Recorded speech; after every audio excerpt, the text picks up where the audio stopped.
الحمد لله حق حمده والصلاة والسلام على من لا نبي من بعده وعلى آله وأصحابه أجمعين من بعد. أعوذ بالله من الشيطان الرجيم. بسم الله الرحمن الرحيم. يرفع الله الذين آمنوا منكم وأولو العلم درجات. صدق الله العلي العظيم. درود پاک پڑھ لیجیے. اللہم صلی علی سیدنا نبینا مولانا مولانا محمد وعلی سیدنا مولانا محمد صلاۃ تنجینا بها من جميع الاحوال والآفات وتفضي لنا بها جميع الحاجات وتطهرنا بها من جميع السيئات وترفعنا بها عندك على الدرجات وتبلغنا بها الغايات من جميع الخيرات في الحياة وبعد الممات إنك قريب مجيب الدعوات وأنت على كل شيء قدير. تیرے تو وصف عیب پناہی سے ہے بری، حیران ہوں میرے شاہ میں کیا کیا کہوں تجھے. مطلع ہر سیادت پہ اسعد درود، مطلع ہر سعادت پہ اسعد درود، مقطع ہر سیادت پہ لاکھوں سلام. بڑی دیر سے آپ نعتخوانی سماعت کر رہے ہیں، اللہ کا شکر ہے. اگر امام احمد رضا فاضل بریلوی علیہ رحمہ کا یہ شعر سب کے بدلے اور مقطع کی ترجمانی کر رہا ہے. کیا کہا؟ مطلع ہر سعادت پہ اسعد درود. درود بھیجنے والا بھیجتا رہے رسول پاک کی ذات پر، مگر اس عاشق کا انداز دیکھیے. کہتے جتنی نیک بختیاں ہیں، جتنی سعادتیں ہیں، ان سعادتوں میں سب سے زیادہ بڑی سعادت مصطفیٰ جان رحمت پر درود میں بھیج رہا ہوں. اور سعادت کا مطلع کہتے ہیں جہاں سے کلام شروع ہوتا ہے، مقطع کہتے ہیں جہاں کلام ختم ہوتا ہے. کتنے مطلع آپ نے سنے اور کتنے مقطع سنے، لیکن اس مطلع اور مقطع نے مصطفیٰ جان رحمت علیہ السلام تسلیم کی بارگاہ میں نعتخوانی کی شعر کو کس بلندی پر لے جا کر رکھا ہے میں بیان نہیں کر سکتا. اللہ رب العزت کا شکر ہے کہ ہم اور آپ اس محفل امام اعظم ابو حنیفہ میں بیٹھے ہیں. میں تقریر کرنے کے لیے کھڑا نہیں ہوا، میری خواہش بھی نہیں تھی بولنے کی، مگر شریف صاحب نے من کن تو مولا پڑھ کر میری رگے محبت کو بھڑکا دیا. اس لیے میں نے سوچا کہ کھڑے ہو کر سرکار دو عالم علیہ السلام کی اس محفل میں خراج پیش کر دوں. بڑی تیزی کے ساتھ میری چند منٹ کی گفتگو سنیے. سب سے پہلے آئیے ہم خراج محبت پیش کرنے سرکار امام الائمہ سراج الامہ کاشف الغمہ المعروف امام اعظم ابو حنیفہ. نام آپ کا نعمان بن ثابت ہے. علم کا معاملہ یہ ہے، ملا علی قاری نے اپنے دور میں لکھا کہ لاکھوں کروڑوں مسائل کو چٹکیوں میں حل کر دینے والی ذات کا نام امام اعظم ابو حنیفہ ہے. اور ایک بات اور بتاتا چلوں، جو اپنے آپ کو دارالعلوم دیوبند سے متصل کہتے ہیں، وہ لوگ بھی سرکار امام اعظم ابو حنیفہ کی مقلد اور وہ لوگ بھی امام اعظم ابو حنیفہ کی تقلید کرتے ہیں. امام اعظم اس ذات کا نام ہے جو تقوی اور طہارت میں بھی بے مثال ہے، رب کعبہ کی عبادت میں بھی بے مثال ہے، مسند طریقت پر بھی بے مثال ہے، سرکار دو عالم کی شریعت میں بھی بے مثال ہے. بات علم کی آئے جہاں علماء کے علم کی سرحدیں ختم ہو جاتی ہے، سرکار امام اعظم ابو حنیفہ کی علم کی سرحد وہاں سے شروع ہوتی ہے. جہاں لوگ مفتیان کرام ختم کرتے کہ اس مسئلے کا جواب ہمیں نہیں آتا، حضرت امام اعظم ابو حنیفہ اس مسئلے کو چٹکیوں میں حل کر دیا کرتے تھے.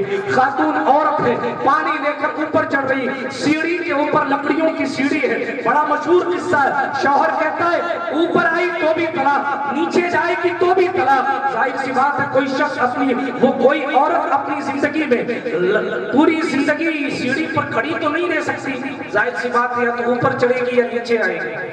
اگر وہیں کھڑی ہے جب تک تو طلاق نہیں ہے، اوپر آئی جب بھی طلاق واقع ہو جائے گی شوہر نے کہا ہے، نیچے جائے گی جب بھی طلاق واقع ہو جائے گی شوہر نے کہا ہے. اب سارے مفتیان کرام کے پاس لوگ گئے، شوہر کا جلال ٹھنڈا ہوا، سوالات کیا، لیکن جناب کسی نے جواب نہیں دیا. سب نے کہا کوئی چارہ نہیں، اب تو اس تیرے نکاح سے جائے گی، لیکن ایسی شخصیت جسے جناب والا مصطفیٰ جان رحمت کے خاندان سے اکتساب فیض حاصل تھا. امام اعظم کہتے کیوں ہے ان کو؟ سرکار امام اعظم کی تاریخ پڑھیں. ایک روایت کے مطابق ان کے والد جناب ثابت کو مولا علی نے اپنا لعاب دہن عطا فرمایا تھا. یہ مولا کے لعاب دہن کا صدقہ ہے کہ دنیا آج بکرا منڈی میں بیٹھ کر امام اعظم کا جشن منا رہی ہے. برادران ملت اسلامیہ، بات یہی ختم نہیں ہوئی. امام جعفر صادق کی خدمت کر کے، امام جعفر صادق کے قدموں کو چوم کر، بہلول دانا سے طریقت کے رموز سیکھ کر وہ امام اعظم ایسی منزل پر پہنچے کہ جب بڑھاپے میں کسی نے پوچھا حضور بتائیں آپ کی عمر کتنی ہے، امام اعظم نے کہا 2 سال. بڑھاپے میں کہا میری عمر 2 سال. کیوں؟ آگے فرماتے لولا سنتان لہلک النعمان، اگر 2 سال نہیں ہوتے تو نعمان ہلاک ہو جاتا. 2 سال میں نے حضور کے خاندان والوں کے قدموں میں گزارے ہیں، وہی میری زندگی کا مقصد ہے. حضرت امام اعظم ابو حنیفہ رضی اللہ تعالیٰ عنہ کا یہ مقام ہے. سارے مفتی جب خاموش ہو گئے، امام اعظم سے فرمایا استفتاء پھر سے کرو، پھر سے سوال کرو. کہ حضور لکڑی کی سیڑھی ہے، عورت کھڑی ہے. شوہر نے کہا اوپر آئے گی تو طلاق، نیچے اترے گی تو طلاق. امام اعظم نے فرمایا چلو موقع واردات پر چلتے ہیں. یوں ہی دنیا انہیں امام اعظم نہیں کہتی. بڑی تیزی کے ساتھ 5-7 منٹ میں گفتگو سمیٹتا ہوں، اس لیے کہ محفل اب شروع ہوئی ہے. ابھی تک آپ نے شاگردوں کو سنا تھا، استاد کی باری اب آئے گی. آپ نے فیض یافتہ لوگوں کو سنا تھا، فیض بانٹنے والے کی باری اب آئے گی. اسی لیے دل تھام کر بیٹھیے، بڑی تیزی سے سن لیجئے. بات میں کیا کر رہا ہوں؟ سرکار امام اعظم کی بات کر رہا ہوں. سرکار امام اعظم ابو حنیفہ پہنچے، دیکھا لکڑی کی سیڑھی ہے. سرکار امام اعظم نے فرمایا سیڑھی کٹوا دو، اس لیے کہ اس کے جملے میں معاملہ یہ ہے کہ اوپر چڑھے گی تو طلاق، نیچے اترے گی تو طلاق. اس نے یہ نہیں کہا زمین پہ گرے گی تو بھی طلاق، یہ نہیں کہا کہ زمین پہ گرے گی تو طلاق، کہا سیڑھی پر چڑھے گی تو طلاق، سیڑھی سے اترے گی تو طلاق. امام جا کر کھڑے ہوئے، کہا جناب خیراتی صاحب کاٹ دو.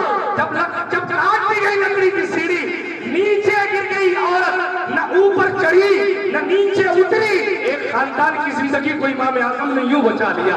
جہاں سے لوگوں کے علم کی سرحدیں جہاں ختم ہوتی ہے، امام اعظم کا علم وہاں سے شروع ہوتا ہے.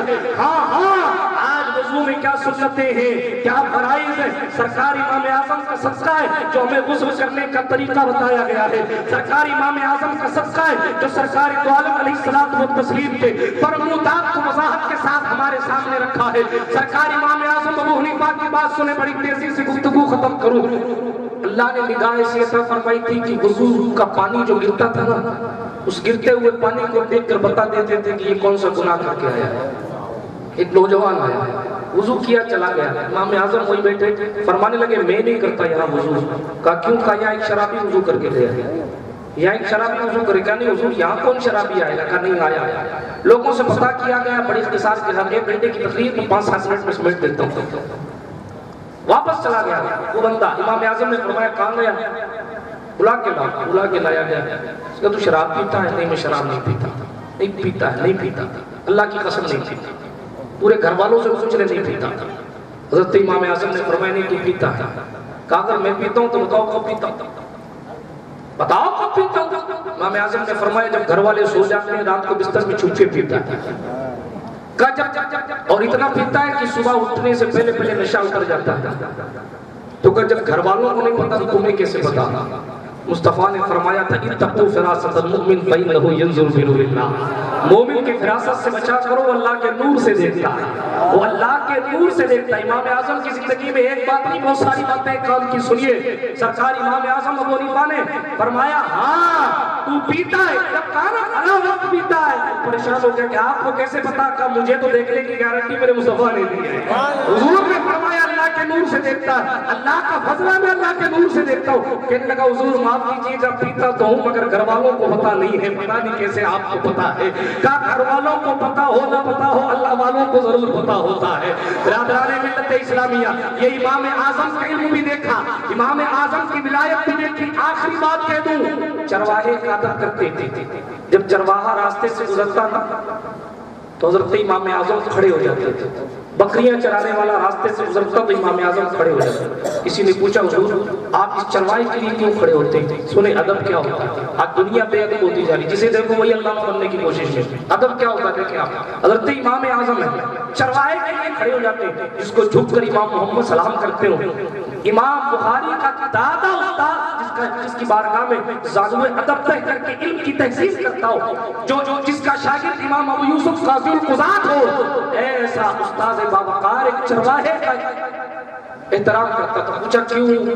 کا وجہ صرف اتنی ہے کہ ایک بار مجھے کسی مسئلے میں ضرورت پیش آ گئی تھی تو میں نے پوچھا تھا اس چرواہے سے کہ کتا بالغ کب ہوتا ہے. اس نے مجھے بتا دیا تھا کہ کتا اس وقت بالغ ہوتا ہے. چونکہ اس نے مجھے مسئلہ بتایا نا، اس حساب سے ایک جہد سے یہ میرا استاد ہے.